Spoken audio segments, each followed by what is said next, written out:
Alright, here we are for part 4 of our quadcopter build.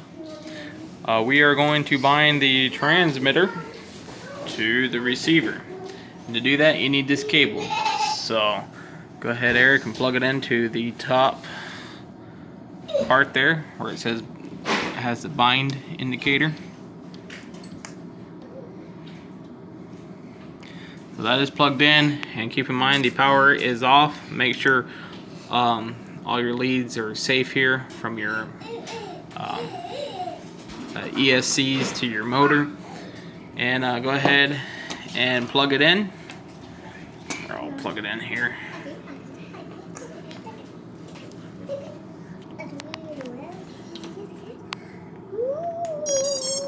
Alright, and if you'll notice, the red light is flashing on your receiver.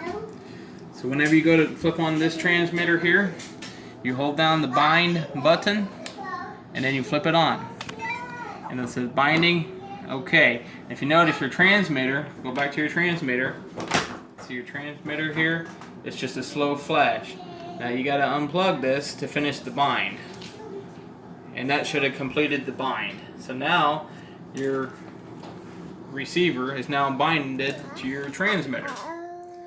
And after that, let's go ahead and unplug it. Power down your transmitter.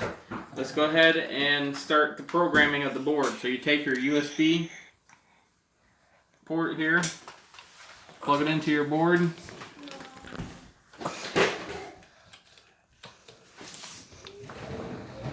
it's plugged into the board. Plug it into your computer. And on your computer, you want to go ahead and open up your Libre Pilot. Now this is a this is a free software that you can go on Google and look it up. Just type in Libre Pilot. There's the name right there, and download it.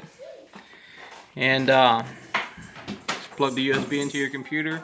Make sure you have it plugged into your quadcopter. Make sure your quadcopter is good and level. Make sure nothing's in the way of the motors. Make sure your propellers are off.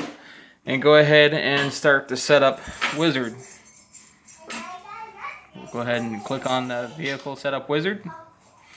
And just follow the instructions. And it's actually quite straightforward after that. And I'm not going to video all the steps on this, because it's so straightforward. Just read the instructions and follow them step by step all the way through.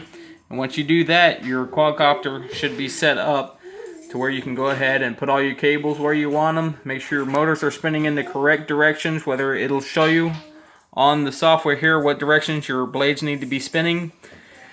And then if they're spinning the wrong direction, all you got to do is switch 2 of your wires right there. And you should be good to go.